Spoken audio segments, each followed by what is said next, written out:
So guys, আজকে আমাদের West বেঙ্গলের ভোটের রেজাল্ট। দেখো, নতুন দল আসবে কি আসবে না সেটা নিয়ে আমার মাথা ব্যথা একটু নেই। কারণ আমি জানি নর্মাল সাধারণ মানুষের উম, নতুন দল আসা যাওয়া নিয়ে কোনো কিছুই হয় না, তাদের লাইফস্টাইল চেঞ্জ হয় না। কারণ তাদেরকে সকালে উঠে সেই মাছ বিক্রি করতে যেতে হবে, কেউ তার ছোটোখাটো ব্যবসা সামলাচ্ছে, কেউ অফিসে দৌড়াচ্ছে, কাজের প্রেশার থাকে, লাইফস্টাইল একই চলে। খালি তফাৎটা এটুকুনি হতে পারে, হয়তো বাজার থেকে যারা জিনিসপত্র কেনা হচ্ছে তার দাম হয়তো একটু কম বা একটু বেশি, এইটুকুই থাকবে। হয়তো সরকার থেকে কিছু বেনিফিট বা কিছু নতুন প্রকল্প যদি শুরু হয় সেখান থেকে কিছু বেনিফিট পাবে, আবার নাও পেতে পারে, অনেক মানুষ পায়ও না। দেখো, সরকার চেঞ্জ নিয়ে আমার সত্যি মাথা ব্যথা নেই। আমি জাস্ট একটা জিনিস জানতে চাই বা বলতে চাই, একটা রিকোয়েস্ট করতে চাই, যে যে পার্টি থাকুক না কেন, আজ পর্যন্ত আমাদের ওয়েস্ট বেঙ্গলে কোনো রকমের স্ট্রিট ডগ বা ক্যাট এদেরকে নিয়ে কোনো রকমের এমন কিছু করা হয়নি যাতে এদের কোনো রকমের ক্ষতি হয়। কিন্তু এই জিনিসটা হয়েছিল দিল্লিতে, যেটা দিল্লির বিজেপি সরকার থাকাকালীন ওখানেরই এক নেতার উস্কানিতে দিল্লির হাইকোর্ট এই নির্দেশ দিয়েছিল সমস্ত স্ট্রিট ডগকে রাস্তা থেকে সরিয়ে দেওয়া হবে, তাদের রিলোকেট করা হবে।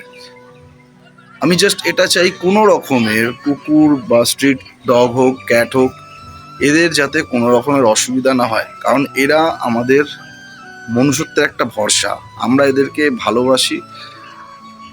আর সত্যি বলতে, বিজেপি সরকার যদি এসে থাকে, বিজেপি সরকার একটা হিন্দু সরকার হিসাবেই প্রচার করেছে যে আমরা হিন্দু। তো আমি একটা কথা সবসময় মাথায় রাখি, যে আমরা হিন্দু, আমরা কিন্তু প্রত্যেকটা প্রাণীর উপরে ভালোবাসা রাখি, এমনকি আমরা সব কিছুরই পুজো করি। আমাদের হিন্দু ধর্মের প্রত্যেকটা দেবদেবী কিন্তু তাদের সঙ্গে কোনো না কোনো প্রাণীকে রেখেছেন, কিন্তু আমরা মানুষ হয়ে আমরা কিন্তু তাদেরকে রাখতে চাই না, জানি না কেন। কিন্তু তারা দেবদেবী হয়েও তাদের সঙ্গে কোনো না কোনো প্রাণী আছেন, তাদের সঙ্গী হিসাবেই আছেন।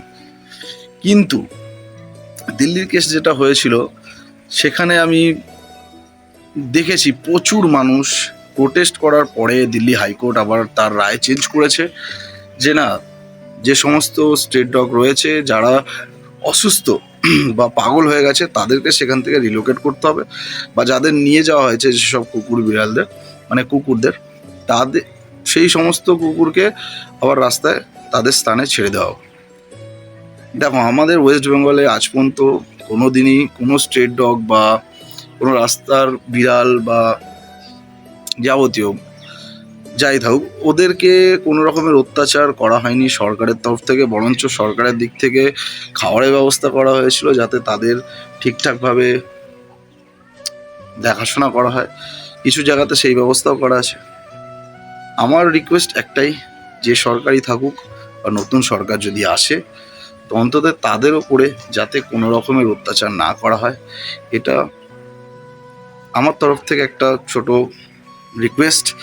আশা করি যারা ডগ লাভার বা ক্যাট লাভার বা অ্যানিম্যাল লাভার রয়েছে, তারা ভিডিওটা শেয়ার করবে, আর তারা একটু সাপোর্ট দিও। কমেন্টসে যদি ডগ লাভার হয়ে থাকো, একটা লাভ রিয়্যাক্ট অবশ্যই করে যাও, লাইক অবশ্যই করো ভিডিওটাতে।